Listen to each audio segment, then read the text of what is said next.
में ले जाएगा।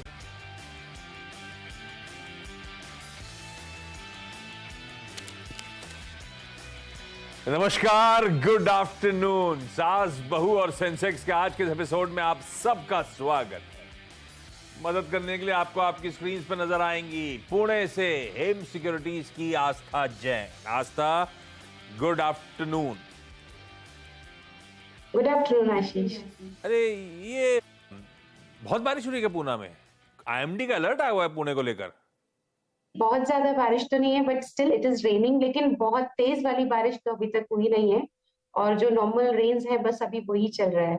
अभी हम बात करें तभी भी हल्की फुल्की बारिश चालू है but it is just drizzling. तेज बारिश अभी तक नहीं है। वही में 100 mm तो कल रात से गिर चुका है पानी। ठीक है, लेकिन आईएमडी का अलर्ट है, शायद इसलिए बारिश नहीं हो रही है। एक बार अलर्ट हट जाए फिर आएगी, ध्यान रखिएगा अपना। चलिए जरा स्क्रीन पे ले आइए। हम तक आ गया है, हम तक पहुंचने के अलग अलग तरीके। ऐश वर्मा 111 ये इंस्टाग्राम पे, ये ट्विटर पे और यही थ्रेड पे आईडी। कोई इसमें स्पेशल कैरेक्टर नहीं, कोई डेसिमल डॉट कहीं नहीं भाई, ध्यान रखिएगा। जो फेक अकाउंट उनसे बचिएगा, क्वेरीज इसी पे भेजिएगा, मैं रिप्लाई करूंगा उन पे। Otherwise toll free number, WhatsApp number भी स्क्रीन पर आ जाएगा, वहां पे देख लीजिएगा। जो पसंद आए, जिस तरह से पसंद आए, बस रीच आउट करना जरूरी है। चलिए पहले जरा मार्केट्स दिखाता हूं आपको। ठीक है, हरे में है, लेकिन आज थोड़ा सा ऑफ डेज हाइज ट्रेड कर रहे हैं। जैसे अब तक तस्वीर क्या थी, शुरुआत पस्त होना, दिन क्लोजिंग होते होते हाइज की तरफ बढ़ जाना। आज उठते ही हमने जड़ दिए रिकॉर्ड्स, उसके बाद पस्त पड़ गया मामला। तो दरअसल आज हमने 19,800 के ऊपर 19,819 ये अब तक का रिकॉर्ड उच्चतम स्तर, पर ये 19,800 और उसके प्लस माइनस 15-20 पॉइंट का जोन जो है, क्योंकि 19,800 पे बहुत तगड़े राइडर्स का जोन खड़ा हुआ है, तो पहली अड़चन वही थी। चैनल पे यही बात हुई थी ना, 19,800 तक का रास्ता साफ नजर आता है, वहां तो पहुंच गए, वहीं से थोड़ी सी मुनाफा वसूली का दबाव आया है। और ऐसा नहीं बहुत बिगड़ा मामला। हम एक समय ये था कि 108 पॉइंट ऊपर थे, यानी कि मोटा मोटी 100 पॉइंट ऊपर थे जब हम दिन के हाइस पे खड़े हुए थे। वहां से गिरे तो 21 पॉइंट नीचे दबाव में 690 तक गिरे, और अब 690 से वापस रिकवर करने की कोशिश कर रहे हैं। 50-55 पॉइंट ऑफ डेज लोज। बल्कि मैं स्टूडियो में आ रहा था उससे पहले ही ये बिल्कुल फ्लैट था। अब धीरे धीरे मोमेंटम पिकअप होना शुरू हुआ है। 32 पॉइंट ऊपर आपको निफ्टी कामकाज करता हुआ नजर आएगा। मदद करें, एक कंट्रीब्यूशन प्लेट दिखाइएगा। तो मदद कर रहा है कोई इन्फोसिस, मदद कर रहा है कोई रिलायंस, मदद कर रहा है कोई आईसीआईसीआई बैंक, बाजार के हैवी वेट्स। तो फिर पस्त क्यों पड़ा हुआ है मामला, जब इस तरह की प्रोफाइल ऑफ स्टॉक्स मूव कर रहे हैं। X of ICICI bank, Nifty bank आपको पस्त नजर आए। वो तो जो अभी मूव आए वो 1/4% वो निफ्टी बैंक में ही मूव आ गए। निफ्टी बैंक अदरवाइज लाल में चल रहा था। तो एचडीएफसी बैंक अब जो कंट्रीब्यूशन रेट में ऊपर आ रहा है, बाकी निफ्टी बैंक निफ्टी के स्टॉक धीरे धीरे मूव दिखा रहे हैं। निफ्टी बैंक ने वो टिक्स दिखाया, इसीलिए निफ्टी थोड़ा सा टिक दिखा रहा है। Reliance of days high trade कर रहा है। आज वो रिकॉर्ड जड़ने की तैयारी कर रहा था, 838 840 तक गया था, थोड़ा सा वहां से पस्त पड़ा। और ऐसे ही आईटी की कहानी है। इन्फी को छोड़ दूं तो आईटी एज एन इंडेक्स पस्त नजर आएगा आपको। तो प्रोफाइल ऑफ स्टॉक जो वेटेज वाले हैं वो तो अच्छे दिख रहे हैं, लेकिन उनके कॉन्स्टिट्यूएंट भाई बहन जो हैं थोड़ा सा पस्त पड़े हुए हैं। आज थोड़ा सा प्रॉफिट टेकिंग है और कुछ नहीं। ठीक है, स्क्रीन बढ़िया है, ऐसा कोई दिक्कत वाली बात नहीं। लेकिन चलिए सवाल जवाब के क्षेत्र की शुरुआत कर रहा हूं। स्क्रीन पे सारा बाजार, टिकर टीम ब्यूटीफुली आपके हाईलाइट करती रहेगी। टिकर टीम, इवन जैसे हम कहते हैं आरएचएस, जो आपकी स्क्रीन पे राइट हैंड साइड पे वो बॉक्स चलता रहता है, उसमें भी मार्केट्स के अपडेट आते रहेंगे। दिल्ली, पुणे और बिलीमोरा गुजरात जाना है हमको आज। दिल्ली से शुरुआत कर रहा हूं। सबसे पहले अंजलि जी दिल्ली से आपको आपकी स्क्रीन पे नजर आएंगी। अंजलि मैम, अंजलि मैम क्या, आप सबको by the way good afternoon. Anjali ji, तो आप मैम और कब से शेयर बाजार से जुड़े हो? सर अभी 1 साल हो गया है। 1 साल हो गया, अच्छा। कैसा जा रहा है 1 साल का सफर, और स्टॉक कैसे चुनते हो आप? सर लॉन्ग टर्म के स्टॉक तो सही निकल रहे हैं, लेकिन जो स्विंग ट्रेडिंग वाले होते हैं सर, उसमें थोड़ी प्रॉब्लम होती है। तो छोड़ देने का स्विंग ट्रेडिंग। जहां से पैसा बन रहा है, हर आदमी का हर स्किल सेट नहीं होता। मतलब बेसिकली आप अच्छे लंबी अवधि के स्टॉक, फंडामेंटली स्ट्रॉन्ग स्टॉक ज्यादा अच्छा चुन रहे हो, स्विंग ट्रेड नहीं पकड़ पा रहे हो, छोड़ देने का। जहां पैसा बन रहा है उस पर फोकस करने का। पर स्विंग ट्रेड जहां नहीं बन पा रहा उसके लिए पहले प्रैक्टिस करने का, फिर उतरने का उस बाजार में। अभी फंसा हुआ मामला कहाँ है, स्विंग ट्रेड का कि फंडामेंटल वाला? सर एक्चुअली में सर स्विंग ट्रेडिंग में छोटे अमाउंट में भी कम टाइम में अच्छा पैसा अर्न हो जाता है, लॉन्ग टर्म में थोड़ा सा सर ज्यादा इन्वेस्टमेंट करना पड़ता है, इसलिए मैं टर्म स्विंग बोरिंग है ट्रेडिंग ना? को कभी कभी लॉन्ग टर्म बोरिंग है, पैसा बढ़ता हुआ दिखता नहीं है। सर अच्छा पैसा बनता है, मैंने 3-4 स्टॉक लिए हैं, उसमें तो एक फिर साल में अच्छा रिटर्न दिया है, और आपकी सीएनबीसी से ही मैंने देखे थे वो स्टॉक, हाँ, और अच्छा सर अच्छा रिटर्न दे रहे हैं। तो फिर क्या प्रॉब्लम है? जहां पैसा बन रहा है उस पे जाने का। स्विंग ट्रेडिंग आप सही कह रहे हो, एडलिन रश वहां आता है, पैसा बनता हुआ दिख रहा होता है वहां पे, लेकिन नहीं पकड़ में आ रहा ग्रिप में, तो प्रैक्टिस करिए, उसके बाद पैसा लगाइए। अंजलि मैम, अच्छा चलिए, सवाल पहला कौन सा? सर जेके पेपर लिया हुआ है, लेने का मन है? 366.08 366 रुपीज पे, मोटा मोटी 366 रुपए पे लिया हुआ। ये जेके पेपर स्विंग ट्रेडिंग वाला था जो गड़बड़ा गया मामला, या कोई और था? सर स्विंग ट्रेडिंग वाला ही था।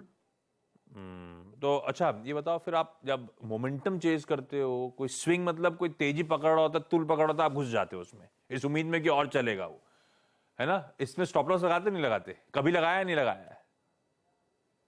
सर मैंने और भी लगाए हैं सर, जैसे एचडीएफसी बैंक, सर अभी मैंने नहीं 2-3 दिन जेके पेपर में लगाया था, नहीं लगाया था? नहीं सर लगाया था। नहीं लगाया था, लगाया था? क्या सर? जेके हेलो? पेपर में स्टॉप लॉस लगाया था स्विंग के लिए जब प्ले कर रहे थे तो? नहीं सर दिमाग में था। पर बाजार को पता नहीं चला ना दिमाग में है आपके। अब आस्था, ये स्विंग मामला गड़बड़ा गया भाई, 40-45 रुपए नीचे है ये स्टॉक, क्या करना चाहिए? जी बिल्कुल। देखिए, सबसे पहले जेके पेपर की बात करें तो कंपनी के रिजल्ट्स जो पहले के गए थे वो तो बेहतरीन थे, और कंपनी ने 2 एक्विजिशंस भी किए थे कोरुगेटेड पैकेजिंग में, तो उसकी वजह से कंपनी अब काफी बढ़िया ग्रोथ की तरफ अग्रसर हो रही है। तो लॉन्ग टर्म प्रोस्पेक्ट्स तो देखिए मैम हाई है। इनफैक्ट जो टेक्निकल चार्ट पे बता रहे हैं वो ये बता रहे हैं कि टूटना था, जहां तक टूट चुका है, मुझे ऐसा लगता है।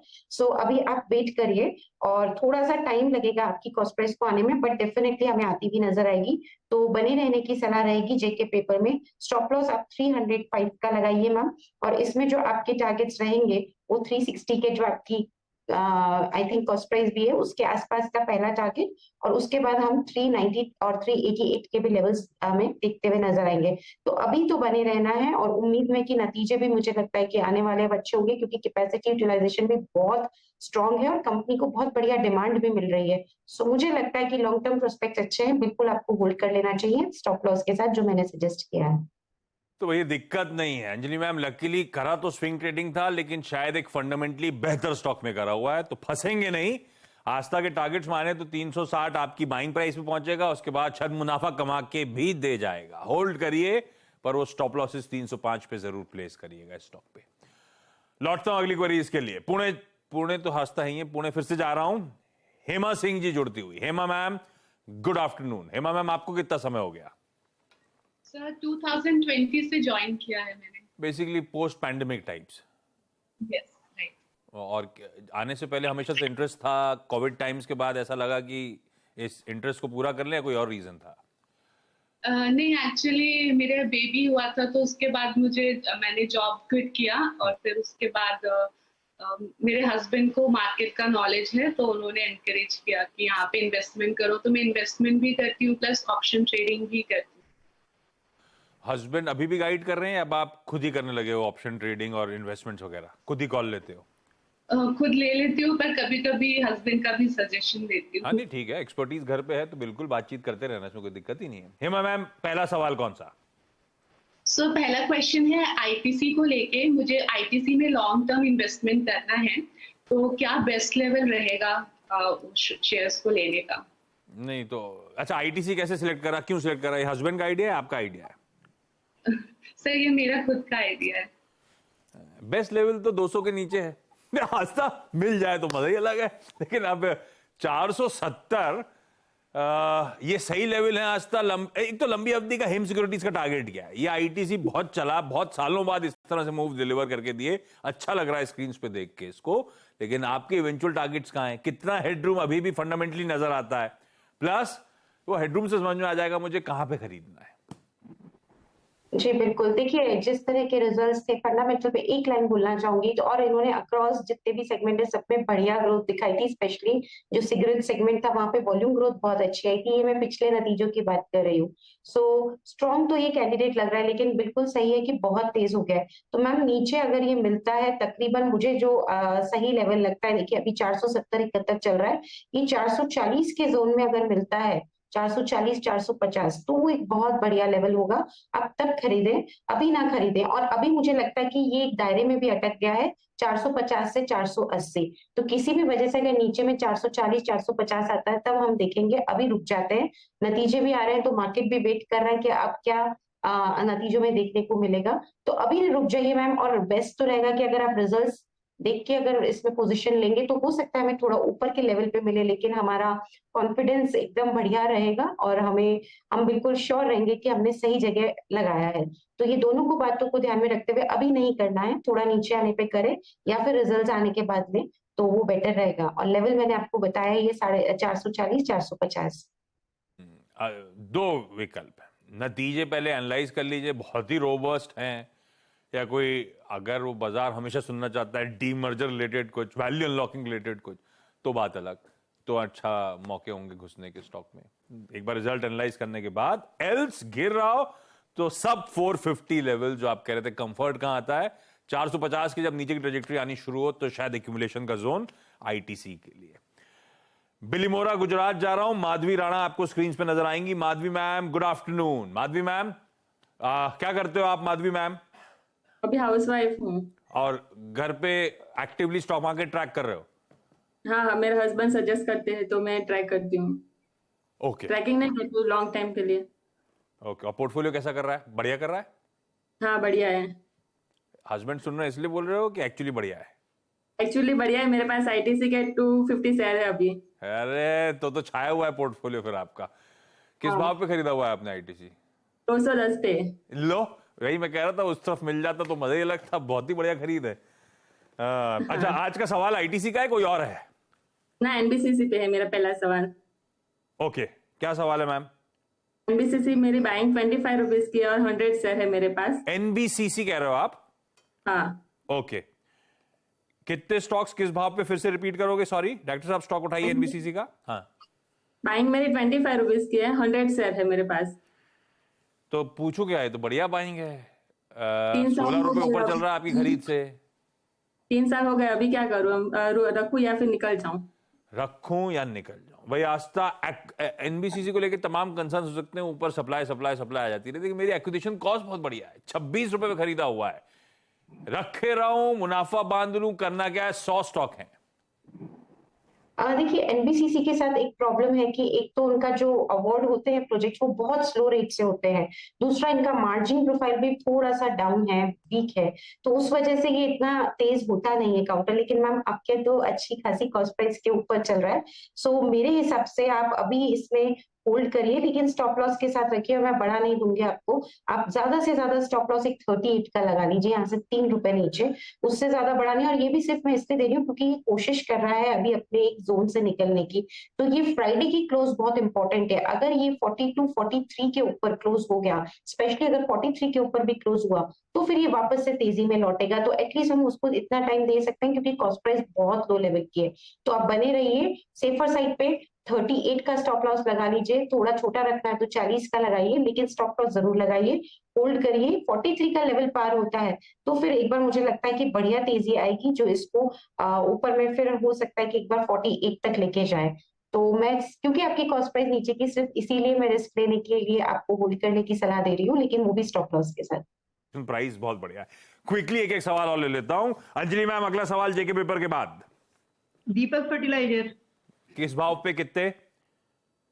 666 666 पे खरीदा हुआ है दीपक फर्टिलाइजर। लॉन्ग टर्म के लिए लिया हुआ है अंजलि मैम? हाँ सर। कि ये ट्रेडिंग वाला था? सर ट्रेडिंग वाला था, लॉन्ग टर्म हो गया। हाँ, ऐसे बताओगे तो आज तक पता चलेगा। ठीक है भाई, ट्रेडिंग वाला था, आज तक मामला फंस गया है तो अब लॉन्ग टर्म के लिए रख लिया है, मुनाफे में ही निकलना है, एग्जिट नुकसान में करने का मन नहीं है। और ये अच्छा करेक्ट होने के बाद कंसोलिडेट कर रहा है वैसे लाजली। क्या करना चाहिए दीपक फर्टिलाइजर, होल्ड करूं या नहीं? पुराने नतीजे इतने अच्छे नहीं थे इसलिए चला नहीं, लेकिन अभी होल्ड करना है क्योंकि एक बार अगर इसने 635 के ऊपर निकल गया तो मुझे लगता है कि फिर ये बढ़िया तेजी में आ जाएगा काउंटर, तो हमें होल्ड ही रखना है स्टॉप लॉस के साथ। स्टॉप लॉस अभी जो लेवल आ रहा है वो 560 का आ रहा है, थोड़ा सा डीप है बट रखिए स्टॉप लॉस। 635 के ऊपर गया तो मुझे लगता है कि 670 से लेके फिर 720 तक के लेवल हमें ये दिखाता हुआ नजर आएगा। हेमा मैम, अगला सवाल। सर मैंने BEL के शेयर्स लिए थे 90 रुपीज पे, 100 नंबर ऑफ शेयर्स। तो मेरा क्वेश्चन ये है कि उसे होल्ड करूं या एग्जिट ले लूं? नहीं तो आपने किस लॉजिक से लिया था? लेके रखा था मुनाफा हो जाएगा निकल जाऊंगी, या सोचा था अब रख ही लेती हूँ? के लिए अभी मैं 6 मंथ्स 1 ईयर तक और होल्ड कर सकती हूँ अगर उसमें कुछ प्रॉफिट और बनता है तो। अरे आस्था, ये मोमेंटम फिजल आउट तो नहीं होगा? 35 रुपए का बुक प्रॉफिट है, इसे बुक करूं या अभी राइड करूं? मेरे हिसाब से अभी राइट करना चाहिए। स्टॉप लॉस एक जरूर लगा लीजिए मैम। स्टॉप लॉस तकरीबन आप लगाइए 117 के स्तर पे, टारगेट हम रखेंगे 139 का। सो अभी आप इसको मेरे हिसाब से रुक सकते हैं क्योंकि कॉस्ट प्राइस भी नीचे की है, तो आप होल्ड कर लीजिए। और छोटा स्टॉप लॉस लगाना हो तो 121 का लगाइए, लेकिन रखना चाहिए जो भी स्टॉप लॉस आपको सही लगता है उस हिसाब से 139 140 के टारगेट्स के लिए रखना चाहिए। डबल डिजिट पे बाइंग है, रखिए BEL को for the time being, hold करना है। माधवी मैम, क्विकली आज का आखिरी सवाल। मेरा दूसरा सवाल NIIT पे है। लिया हुआ है मैम, किस क्वांटिटी, कितनी क्वांटिटी, किस भाव पे? बाइंग मेरे 83 है और 85 शेयर है। NIT क्यों लिया था? अभी सस्ता मिला था तो मेरे हस्बैंड ने सजेस्ट किया तो मैंने खरीद लिया, ले लिया। सस्ता क्यों लगा ऐसा? अच्छा चलिए, उनकी आकलन होगा अपना, वो एडजस्टमेंट्स प्ले आउट हुए थे। खैर, अभी हुआ है अब। NIT आस्था? NIT फंडामेंटली इतना अच्छा नहीं लगता है मैम, क्योंकि थोड़ा सा लॉसेस में है, तो वहां पे या तो आप रिस्क ले सकते हो तो अभी रुक जाओ, नतीजे देख लो और फिर एग्जिट करो, और अभी चाहो तो आप अभी भी निकल सकते हो क्योंकि फंडामेंटली थोड़ा सा प्रॉब्लम है। तो मैम एक कॉल आप ले लीजिए, लेकिन अगर आप होल्ड भी करेंगे तो बड़ा स्टॉप लॉस ना रखें। सिर्फ मेरे हिसाब से स्टॉप लॉस यहाँ पे जो तकरीबन आपको लगा के रखना है वो 70 का रखना है। तो अगर होल्ड करेंगे तो 70 के स्टॉप लॉस के साथ होल्ड करें, नहीं तो चाहे तो एग्जिट भी कर सकते हैं क्योंकि वीक लग रहा है ये काउंटर। अच्छा, सस्ता क्यों लग रहा था? हस्बैंड से एक बार पूछना। ये ऐसा तो नहीं करेक्ट हुआ इसीलिए उनको अच्छा लग रहा था? ये करेक्ट इसीलिए हुआ था क्योंकि इसके बिजनेस को स्पिन ऑफ करा है, डीमर्ज करा है, तो एडजस्टेड जो है वो सस्ता दिखने लगा होगा, लेकिन वो धंधा भी कम हो चुका है। तो एक बार हस्बैंड से पूछ लेना। वैसे आज तक क्लियर कॉल है एग्जिट का। वीक लगती है कंपनी मैम, आप लोग सलाह मशवरा कर लीजिएगा आपस में। Anjali ma'am, Hema ma'am, Madhavi ma'am, thank you so much जुड़ने के लिए, और आस्था बड़ी तरीके से सारी क्वेरीज सॉल्व करने के लिए आपका भी धन्यवाद। क्विकली छोटा सा ब्रेक के उस पार एक मार्केट्स का क्विक चेक।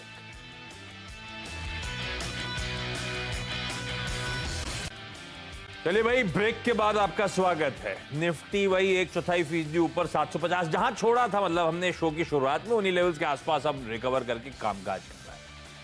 पर ठीक है, निफ्टी में ऊपरी से मुनाफा वसूली आई थी, वो रिकवर कर रहा है, लेकिन ब्रॉडर मार्केट थोड़े पस्ती हैं। मिड कैप्स 1/4% दबाव में, स्मॉल कैप्स आज 2/3% कमजोरी के साथ ट्रेड करते हुए।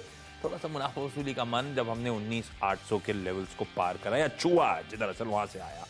ब्रेथ के साथ छोड़े जा रहा हूं, तो डिटोरिएटिंग है इस समय, कह लीजिए 3:5 का रेशियो। 3 बढ़ रहे हैं तो 5 स्टॉक्स कमजोर, और लकीरें थोड़ी सी पिछली कुछ मिनटों में, आधे घंटे 1 घंटे में लकीरें दूर हो रही है, तो वो दिखा रहा है ब्रेथ थोड़ी सी डिटोरिएट हो रही है। इस पर नजर रखिएगा।